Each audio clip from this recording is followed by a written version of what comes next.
body, then it is not only indestructible, but it is also able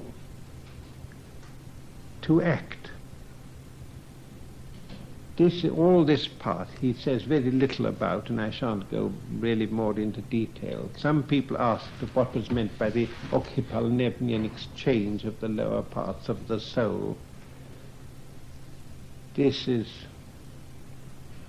would need quite a lot of talking about, but it was connected with this that I've so often spoken about, and that we constantly come to in our second ruku in the morning, at a certain point we're all in contact with one another, and it's possible for us there to enter into one another, and it is possible for someone who has reached a certain stage of perfecting, but has not reached the final liberation, to continue with the help of another by entering into that Christian body. There's so much that I will say about that, but I will not talk about all these things until the latter part of this course, and then only if I feel that we've come to a sufficient degree of understanding to know, for me to be right for you to tell you about it.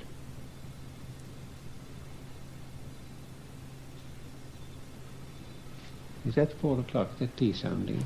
What? Oh yes, so it is. Well, I've covered... There is a question here a number of times about what is conscious labor and intentional suffering.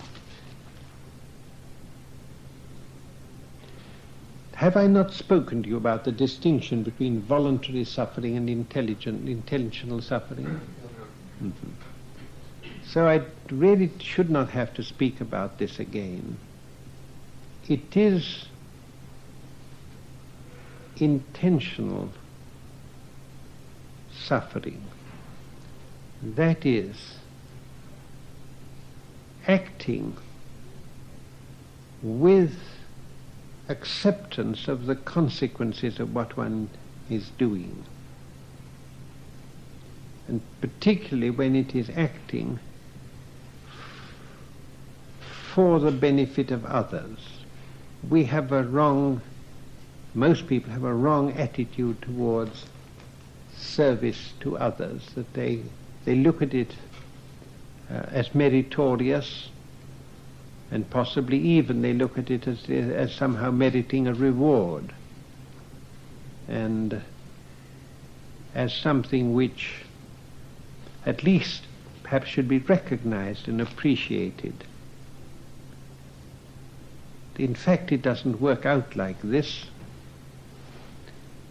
And when you see what you let yourself in for, when you really try to help other people, and you have no illusions about it, no expectations,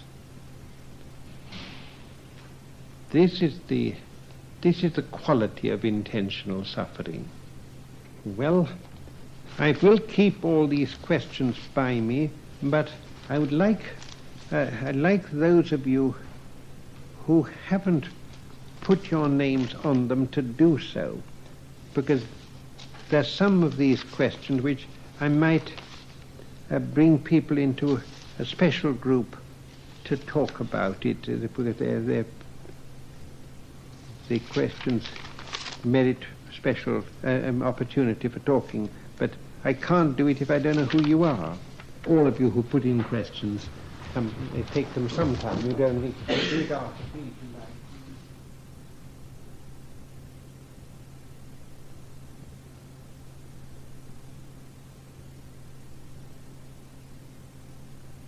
There's nothing in the chapter Purgatory that is against these general views of the world, except that it was very much ahead when it was written of what we were thinking at that time, because people were still, when Gurdjieff wrote Purgatory, quite convinced that we should discover new laws that would tell us exactly how the disintegration of the atom occurs and how it can be controlled and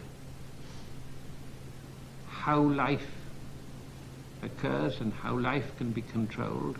Now we are much more uncertain about all these things. We know we can do an enormous amount by applying our intelligence, but we also see that it is surrounded by uncertainty, and that uncertainty which is not only in the physical world, but obviously even more so in the world of life, and far more so in our human world. So we have this peculiar thing that the higher we go up the scale, the more we find uncertainty, more we find unpredictability and hazard. And this thing that Gurdjieff wants to bring out in this chapter is that we must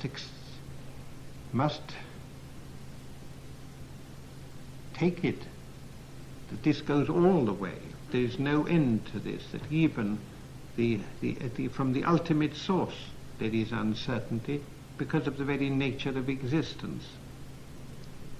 Some people asked, how could it be that our endlessness couldn't foresee and had to make various adjustments? The reason is that intelligence is a separate factor that works apart from these laws, and the use of intelligence is then the next thing that's brought in, that the means was introduced into the world whereby there could be feedback, and that way is by causing gaps or holes. Everything that we can do with the world, for example, the simple thing of water flowing through a pipe or water flowing down in a mountain stream, is only possible because there are holes and discontinuities in the water.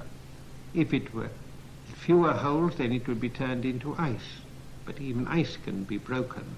If there were no holes at all, it would be imperishable, and nothing could be done with it. So it then said that the working of this law was changed so that there should be discontinuities. Some places opening gaps, some places bringing things closer together, other places making the connections uncertain and hazardous. The people asked a number of times about Harnel out, whether it was the stoppinder or the deflection. Both are hazardous. That means that when any enterprise or any action is undertaken, there's never any means of being certain how it will end. It is because of that it is then possible for these, what he calls concentrations, to occur.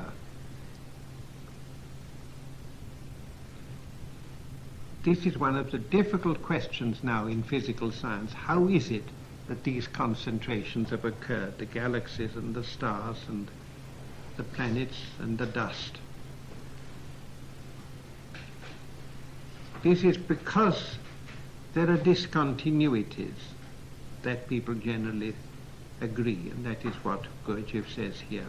And therefore, the situation arises where it's possible for a process that's flowing in one direction to turn round and flow in the opposite direction. And so you get what is called in this chapter, people didn't ask about it, but it's necessary to remember what he calls the processes of involution and evolution, which I have spoken about in the other talks on the study of man. Now, the next thing that comes into this, and this is the most important from our point of view, that there is a third creation that comes. This creation of a world that is uncertain and hazardous, but can be self-renewing, so that there can come back to the source an energy to replace what was lost.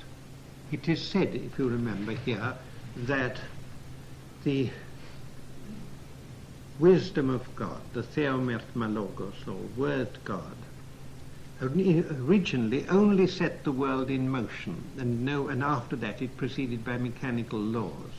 But when this change occurred, then it was necessary that the third force should enter and work in the world. So it says the theomertmalogos began to manifest as the third sacred force, or the reconciling force, and with that there was the formation of the second and third order suns, and there began to be a distinction between inside and outside. That I've already spoken about in connection with World 12 and individuality.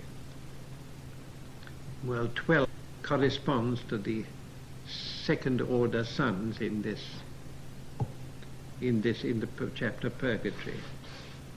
How is this to be maintained if the intelligence of the Creator, or the third reconciling force, had to keep the world adjusted? Then, although it would renew itself, it was not giving the fruit that was required from it. Therefore, intelligence had to enter into the world itself. The world had to become intelligent independently of God.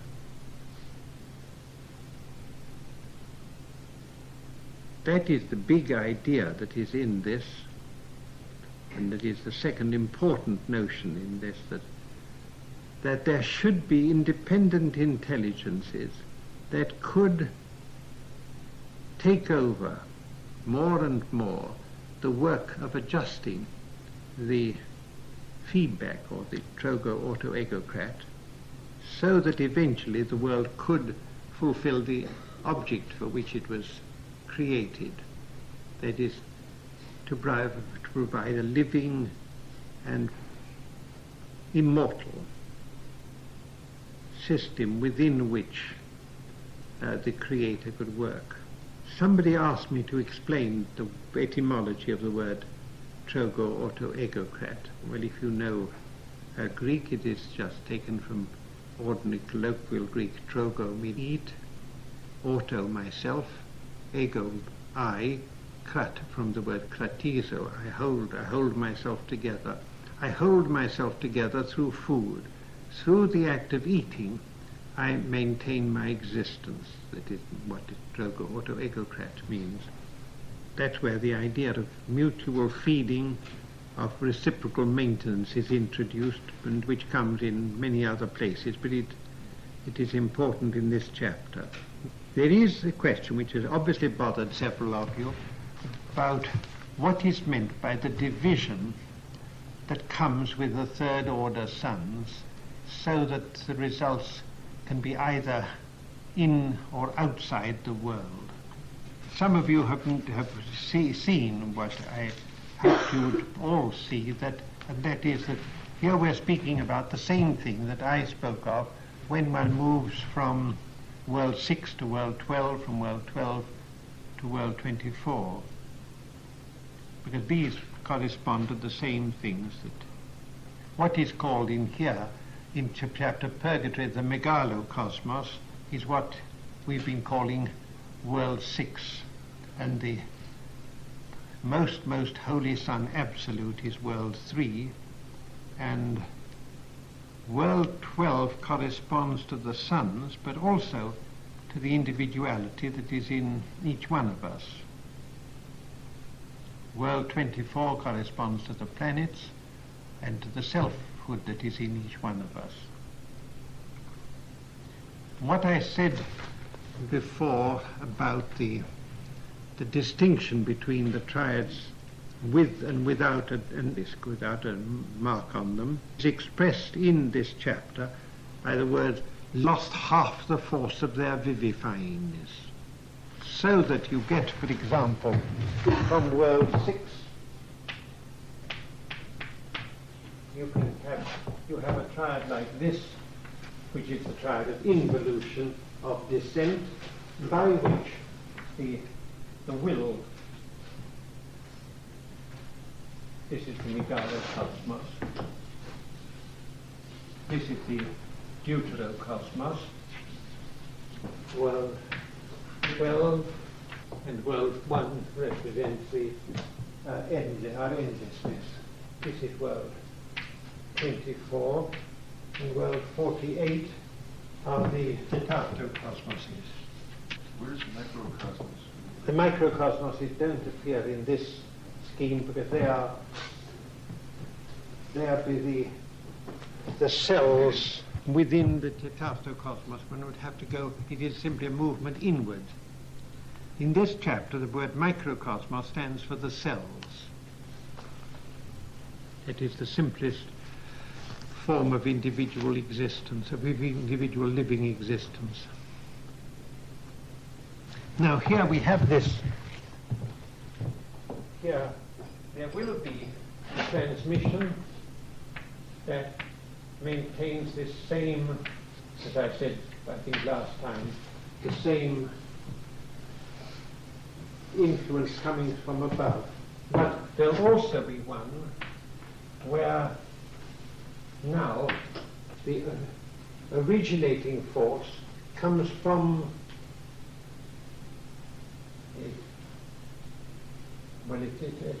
it's complicated now, so I'll artificially simplify it here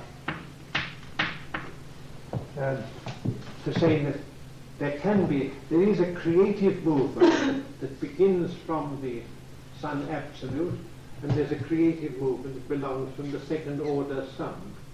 And this now means that there is a division between inner and outer. The process goes on through what is called the outer cycle of the heptaparaparshinok that continues through the planets and the moon and creates the whole visible world.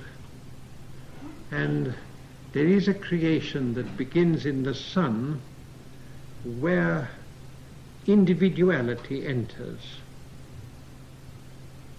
And that leads to the formation of, first of all, the tetatocosmoses, and then to the possibility within the tetatocosmos of their arising intelligence, or what is called their objective reason, and what we call three-brained beings. So this connection between this scheme and the scheme of worlds really can be seen in that phrase, losing half the force of its vivifyingness and then continuing with results partly outside and partly from inside. And therefore there's the solar system as a whole, and there is also the arising of the three-brained beings.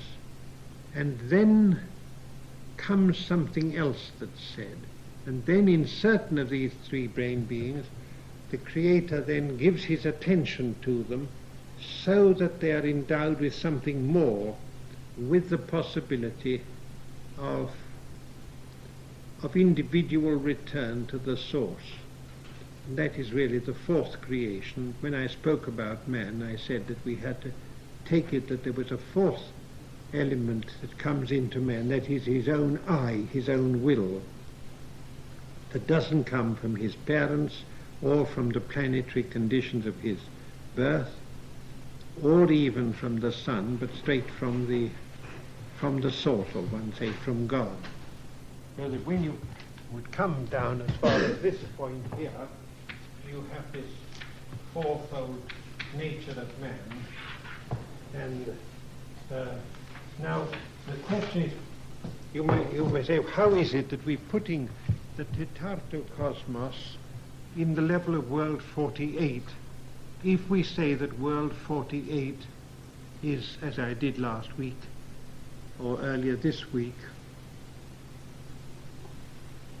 is not the true human world? That is said, explained in this chapter, but not easy to see. is in what I have said a number of times, that the tetartocosmos is really an animal, as you can see by reading from what is read. When they can have the possibility of acquiring a second body, then it said they were no longer called tetartocosmos, but they were called beings. That all appears in this chapter here. And this change of name means the change from an animal to a man. When there came about, through the action of the various laws, the possibility of forming a second body, then they were no longer called tetartocosmos, they were called beings.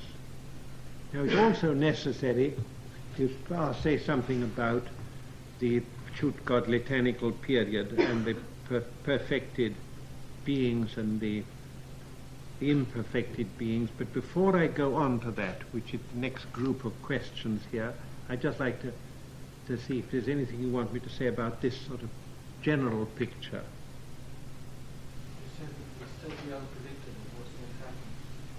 What did I say? You said earlier on how everything is so totally unpredictable. I didn't use the word totally. Unpredictable is, that is, or one can say only relatively predictable. What I said, if it was governed by exact laws, then it would be totally predictable. But owing to the change, it's no longer so. Now an unpredictable element enters, an element of hazard. Hazard is not the same as chaos. You see, it was possible to conceive three kinds of world. One world which is governed by exact determinate laws, in which therefore everything can be predicted and predetermined. It's possible to conceive a world that is completely chaotic, that has no laws in it at all, nothing but blind movements, with no, for example, no permanent forces working. Instead of having the simple working of the quite predictable working of the law of gravitation, that the attraction between two bodies might be totally unpredictable. See, that's a kind of world that we know nothing about. The world that we know is something between the two. Neither exactly controlled by totally determinate laws, nor totally chaotic and meaningless. Yes?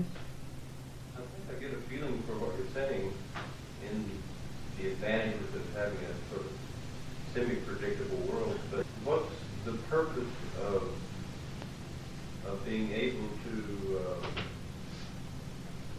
accomplish all these variations? What's the purpose of life here in increasing its intelligence? Is it to maintain God, or?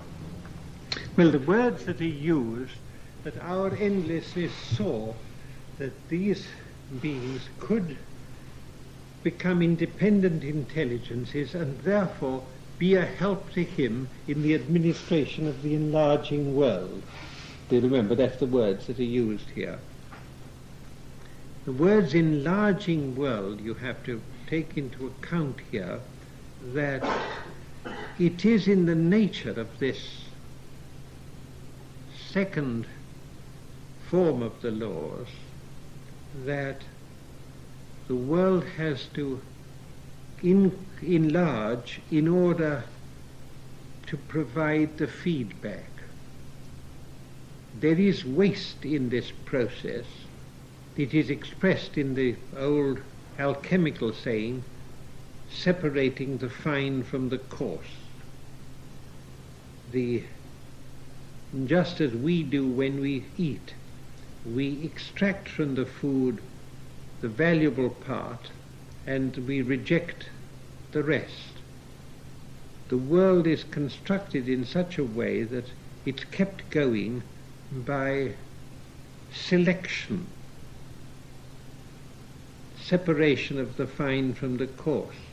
And that's only possible if the world is enlarging, if there's a supply to draw on. But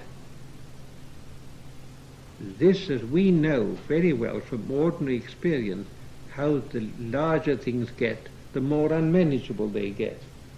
And therefore one needs more, to put more and more intelligence. And we can see that the world's running out of enough intelligence to keep itself going as it is, our human world. So you may say, what's the purpose of it? That we can't, and there's no pretense anywhere here that we know what is beyond world 6, that is really incomprehensible. Why 3 forces? Why a threefold world? Why time and space? Why this kind of existence? All those whys, you have to be able to get up to the beginning and ask whoever sits in world 1. And none of us have ever got there. So do we do what we do pretty much on faith, that there is a good reason? On faith and on revelation, something is revealed to us about the higher worlds. The reason why we can discover a great deal is, again, a thing which it's right to mention here. It comes into this chapter with the comic piece about God being an old Jew with a comb in his pocket. But he says this is all very well to look at it in this naive way. The truth is that this is the most important expression of reality that it's possible to make, that we are all attitudes of the whole, and that in man there are all the laws that govern the universe. There is in the Quran a saying, "He who knows himself knows his Lord." Because of this, because we are similarities to the whole, we are capable of knowing more than concerns our own private affairs. As we see for ourselves that we must eat to live and nourish one another, we should be able to understand that this same principle applies to the world, that everything must live, everything must eat in order to live and nourish one another. That is the trogo auto-egocrat. Any other things, or shall I go on to the... Does conscience come in here? Is there anything to do with the question of why we should feel we have to make effort? Mm-hmm. Yes, it is so. Conscience is the line of communication that we have with the higher. It is really the line of communication with the cosmic individuality. Well, now just let me see if I've got the other questions, a number of questions about food. Now, oh yes, there's this question that's put in here, several people have asked me to explain about this chut godly panical period. But before I do so, I must say something about the three-brain being. See, the three-brain being does reproduce in himself not only the laws of individuality, but even right to the megalocosmos, to world 6, he has in him all the fundamental laws in their pure form. It is possible to have a three-brained being who is already formed under the laws of world 6, because these are the laws of the three as they appear in the existing world. Therefore it's possible to conceive an existing being who is under the laws of world 6 and with no conditioning, no restrictions of the kind that come when these stars or asterisks are put on. Gurdjieff presents this in an allegorical way with the story of the planet Modictheo, and says that all the sacred individuals closest to our endlessness, who are responsible for the government of the world, were formed in that way from the working of the three lords, three forces in their pure form. He calls Martha, Spirna and Okina. But they are within the existing world and therefore limited. And therefore a strain is set up between world 6 and world 3. And Gurdjieff, I think, wants to give one the shock of being told that there can be a state of strain or an imperfection at the highest level of the creation, not because of wrong action, but because of limitation.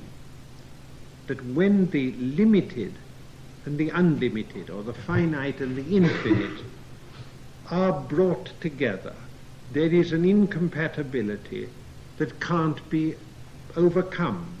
This is obvious, and a very simple picture is given in that way, that these three-brained beings, though perfect, are limited, and when they come to the sun absolute, two kinds of radiations arise, one of an unlimited kind, one of a limited kind.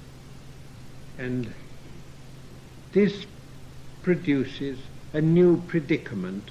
That predicament is called the Chut-God litanical period. The Chut is simply a Russian phrase, a Russian word, which means almost. Something almost happens. And Chut-God litanical really means when God nearly had to ask for help. The litany is an asking for mercy or asking for help.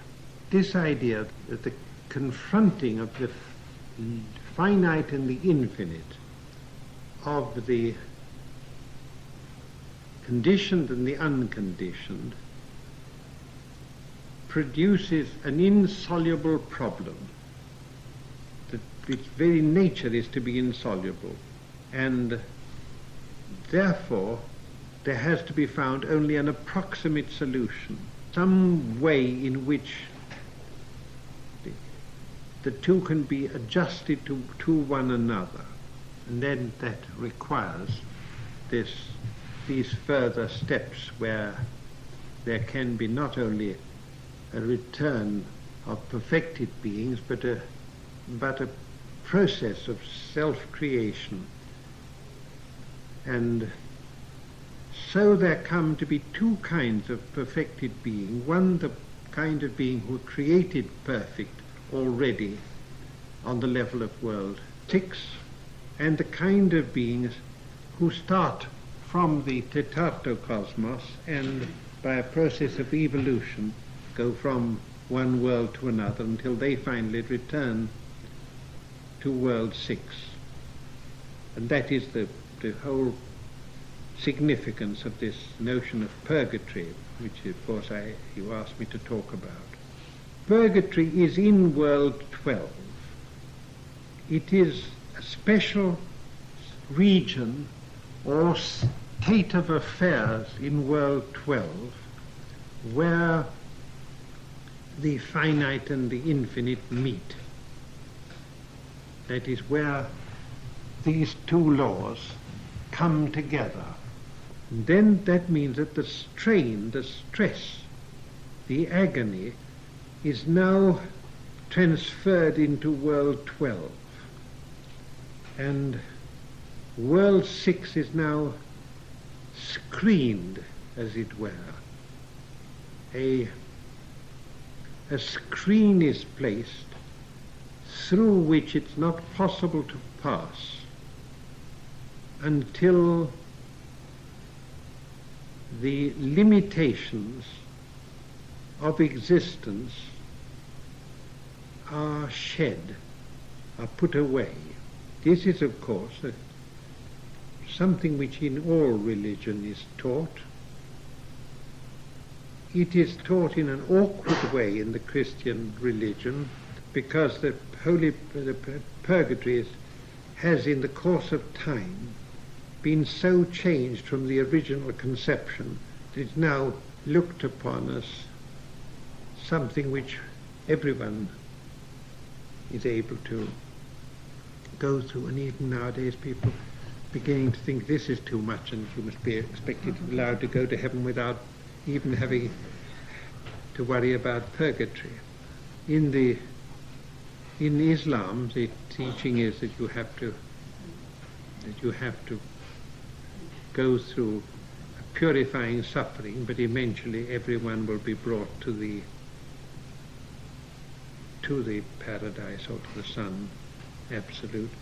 In Buddhism, it is the notion of nirvana, of the final liberation, which is much more explicit because it's said what you have to shed. You have to shed all craving for existence, all ill will and all sense of separateness.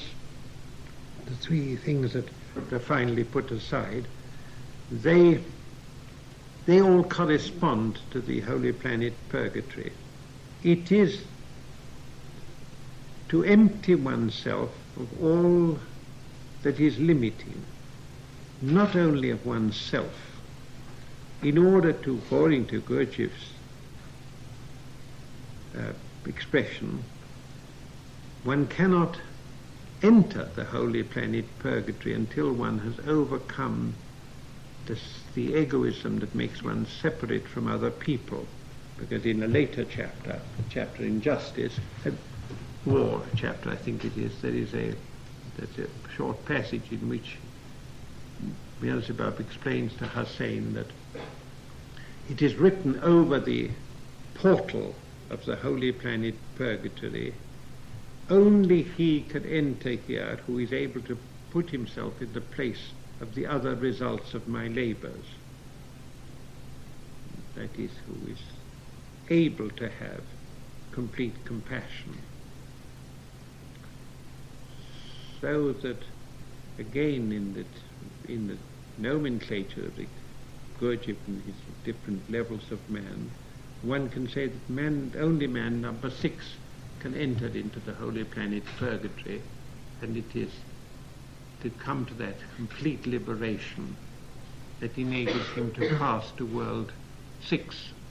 Now, the question that is asked, is the holy planet purgatory a place or is it a state? I've heard Gurdjieff asked this question about several times in Beelzebub in one way or another. Are we to take this literally or not? And I asked him about it myself once when I had a private talk with him about it, and he said, you must read Beelzebub both allegorically and symbolically, but also you have to take it literally. There is always something which is literally true in everything that is said here that you have to look for. And the key to this comes at the very end of the book. You haven't got the very end of the book, have you? The very end of the last page from the author, he says that these fancy notions that people have of heaven and hell must be abandoned. The truth, but that doesn't mean that there isn't heaven and hell and purgatory, but they're here now on this earth. So in one sense one can say, yes, there is a holy planet, and this earth is the holy planet purgatory, for those who have come to that stage of their development. The same planet can also be hell, and the same planet can also be paradise, and the same planet also can be simply the animal fair.